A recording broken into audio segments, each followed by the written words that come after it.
want to talk about this little Firebird for a few minutes. 1967 Pontiac Firebird. It is a big block factory, big block 400 4-speed car. I don't know how many of them were made. Probably quite a few. I don't know. Maybe not very many. I don't know. Can only imagine with a big block Pontiac, because they're like a real torque motor, that this thing probably was pretty damn good, I bet you. So the story on this car is the fella that owns it now, I would call him a younger fella. He's probably in his 30s. To me, that's younger. Poor little fella. So he owns it. The car was his dad's car. This is 67. His dad bought this car in early 1968. And his dad bought it in, I've talked to him, I think his dad said that he bought the car in maybe Vancouver, somewhere in BC near the coast anyways, is where he got the car from.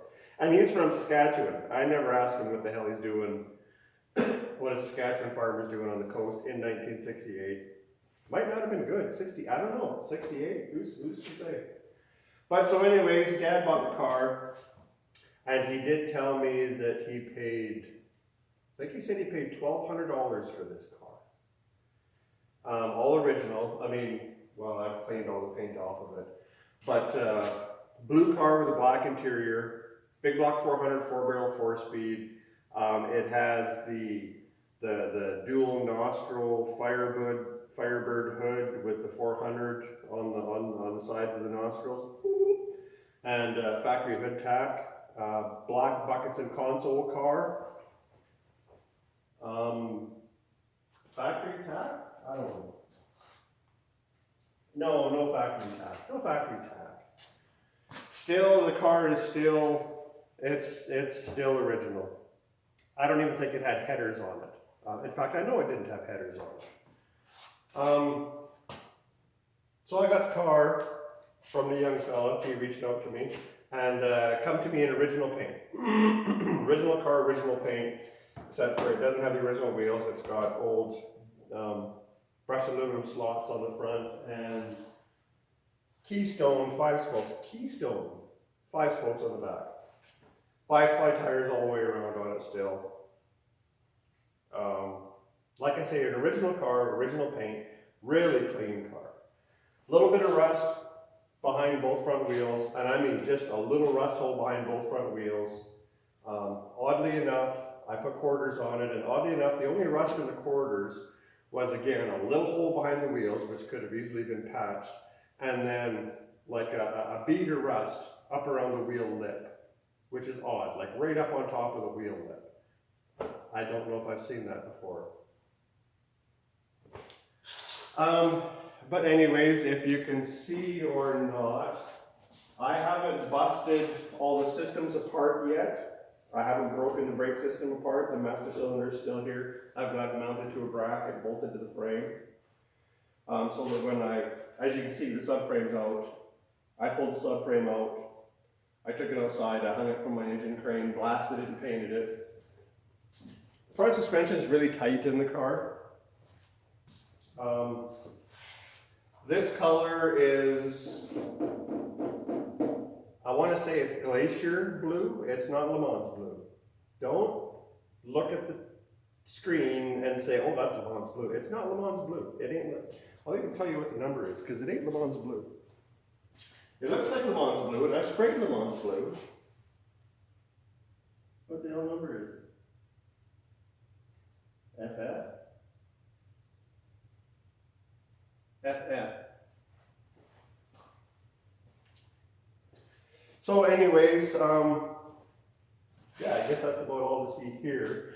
What I'm going to wind up doing with the car is, so it's got factory manual drum brakes. So yeah, I mean, if you're driving this car, you ain't got a hope in hell and stop it. And I don't know if today's generations know well enough to know that I need 3 miles ahead of me to stop this car. Like they just want to put their foot on the brakes and stop. This ain't gonna stop. So what I am gonna do is I will order a power brake kit, which will give me a new master cylinder, a new brake booster. I'm gonna have to look in to make sure that booster is gonna fit around the motor, because it's a big motor. And what I'm gonna do is I'm gonna retain the original drum brake spindles, and you can get a kit that puts a disc brake caliper, or a disc brake rotor, and a caliper bracket mounts to the original spindles. The reason being is we don't want to do anything to this car that's going to take away from the possibility of it being a 100% original car down the road. Except for the fact that it's not original, because the whole damn thing's been taken apart and rebuilt and painted and everything else. So an original car to me is factory paint, never been disassembled, original car. That's an original car. A car like this has been blown apart and had quarter panels put on it and had the subframe blasted and painted, and that's not an original car. I guess so what we'll do here is I'll come and get you, and then we'll do a little walk around, because this car has some neat stuff on it that only came in, I believe, only came in '67 on a big block 4-gear car that I kind of discovered was original by accident. But if you don't know, it's kind of cool. So just a sec. Would you just hang on a sec? Okay, short wander around here. I'll try not to shake you up too much. How's that? You see that vibration? That's me. Sorry, I'm shaky. Anyways, there it is. I really like this blue. It's gonna look nice. I really wish that I was working on this car, actually, and for the time frame that I had told the owner, I really need to be working on it. But the problem is that that car is about 18 times more work than it needs to be, but I've committed to doing it, and I got to do it before I can do this. Luckily, this customer is very patient, and he is not in a hurry for this car. He just wants, he wants what he wants, and he's willing to wait and for it to take the time that it's going to take to be what he wants. But anyways, as I said, hung and blasted and painted the subframe. Those fender braces have still got to come off and be blasted, because that's pretty shitty. Probably kind of hard to pick up in camera, but 3/8 fuel line from the factory. You don't see that very often, I don't think. But anyways, yeah, there's a firewall in the subframe. Whoop-de-doo. There's the old vintage front slots that are on it. So as stated, I have already put full quarters on it. Hey, sketchy.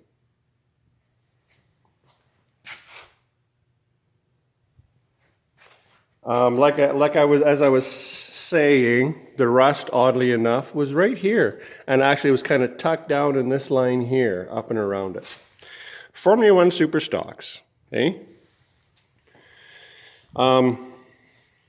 It has had, done by me, it's pretty dusty, but a full trunk floor put in it, as well as the drop downs. Goes right back up underneath the seat.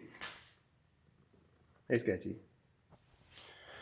The only reason that this thing needed the full trunk floor in it was because there was shag carpeting in it. And the piece of shag carpeting went right from quarter to quarter. And light rust there, heavy rust there, light rust there, scooped right up there. And the shag carpet kind of curled up and around behind the tail panel here, and it even affected, you know, these, can you see me pointing? It even affected these panels here. So yeah, all that's new. I've re-spatter painted it like GM did. I kind of like the trunk spatter. I don't know. What the hell are you doing now? Huh. But anyways, so yeah, that's been done. I've painted that jam. I have also painted the door jambs. So this car, the customer had this car for a little better than 2 years after this work was done to the car. Reason being, him and his father were going to put it together, but the dad's of poor health. So actually the car just sat in the garage collecting dust for 2 years, a little over 2 years. So it came back to me as I sent it back to him. So now it's back. And I'm going to carry on. It came back to me. It still had the full interior in it. Seats, back seat, carpet, everything. So I've pulled all that out because I'm going to build the car now. I'm going to do the mechanic work to the car as well. So get everybody out. Seats need new covers, etc., etc. The headliner, can't really see it. There's a hole above the drivers. It's split in a couple of spots. So I'll have somebody do a headliner. The dash pad is about perfect in the car. It's kind of dark in here. Here, just a minute. We'll go over the other side where I got a light. You can see some daylight through there. That was a surprise because it had, as I said, the carpet in the inside, and then underneath the car, something up here was leaking pretty good, and the bottom of this car was just like ceiling stipple, just down the right side, with oil and stuff, just turned into, I don't even know. It was just like ceiling stipple on the bottom. Like I'd been scraping it with a putty knife, and it looked fine until I did more scraping,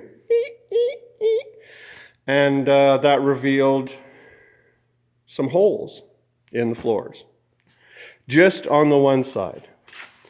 Because I mean, on the driver's side here, a little bit of surface rust, but it's solid. And I mean, everything still has blue and red oxide paint on it.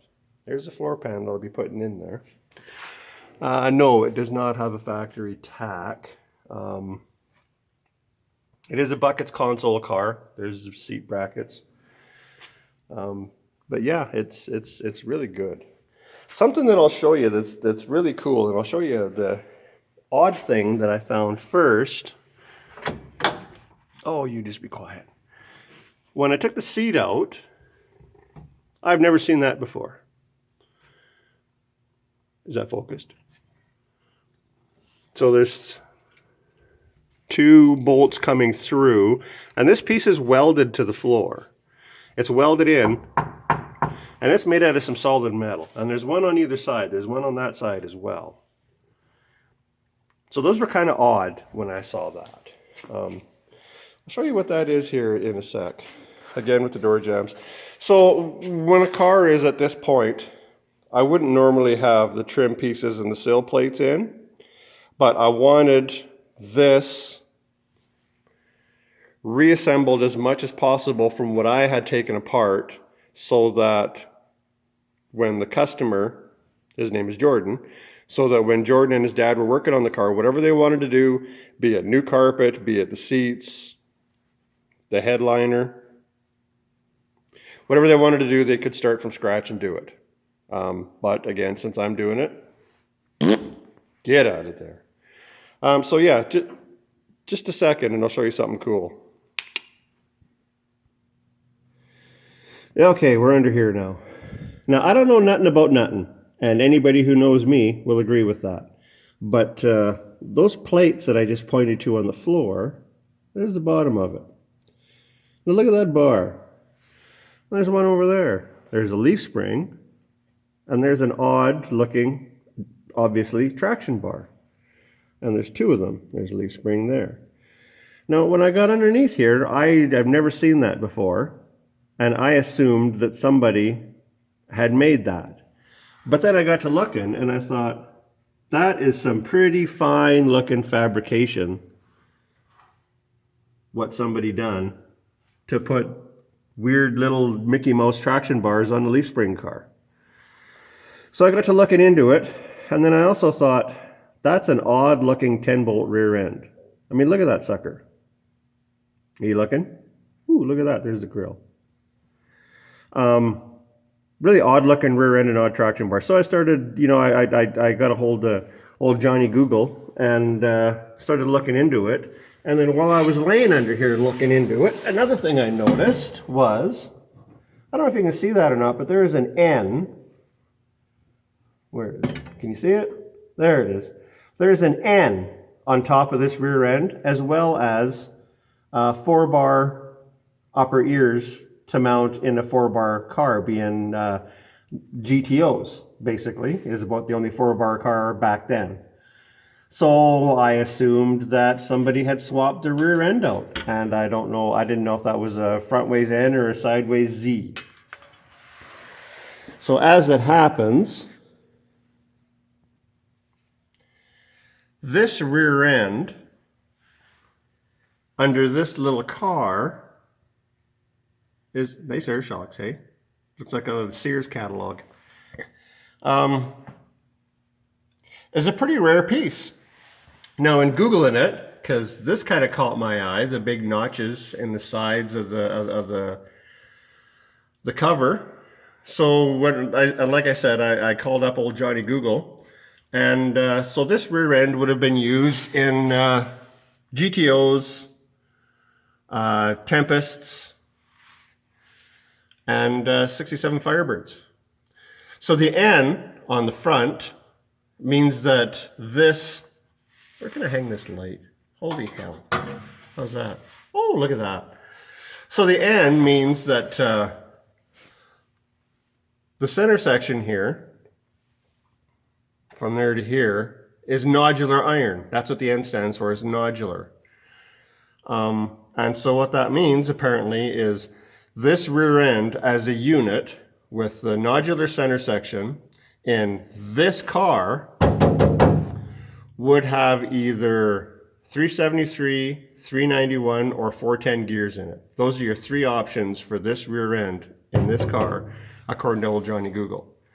As well as forged axles from the factory and these traction bars.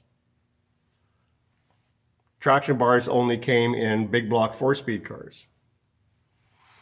So that's a pretty odd, what is that, a Monroe? Pretty odd piece, I thought. And when I was doing the research and finding out about it, one of the comments made on the forum that I was on was, if you ever see one of these rear ends, take a picture of it, because you're never going to see another one. Well, this is pretty damn cool if you ask me. I know you didn't ask me, but if you ask me, it's pretty damn cool. So yeah, I'm going to pull it out, pull the diff out of this thing, and I don't know if I'll do it or have it done, but we will go through, we'll do wheel bearings, seals. We'll pull this off, have a look at the posi unit inside it, and make sure everybody's happy. And then paint it up, put it back together, and hang it back under here again. So there, in a nutsack, is, well, actually there's a cat that caught the biggest bird of her life. But there in a nutsack is the 67 Firebird project that I will be working on. Once I get this, you know, I don't even know what to say. I'd like to get back on this, and I will be getting back on this. And this is just going to be just the bitchinest little car ever. I'm really happy to be doing it. It's a father-son project, a lot of emotional attachment to the car from the son. When he comes out here, even just to see that somebody's paying some attention to the car, it fills his pencil box. He gets a big grin on his face, and he's quite happy that somebody's moving forward with the car. So I'll be quite happy to get the car done for him. I will follow along with it, because I am going to be putting the motor in the transmission. I'm going to get the car running, etc., etc., etc. So that'll all be to come. It's not going to be a 5-year thing. It's going to be sooner than later. So there will be a lot more videos to come with this little car. And actually, probably the next one will be when I'm putting the floor pan in. I thought I might get more of that floor pan done, but once the floor pan's in the floors, it's not going to take much underneath the car to coat the floors. But as it is where I live right now outside is minus 31 Celsius where I live. So I'm not running the paint booth when it's that cold. It just hangs everybody's tongue out, and I don't like that. But yeah, so anyways, there's a walk around of the 67 Firebird. that we'll be carrying on with. Cheers.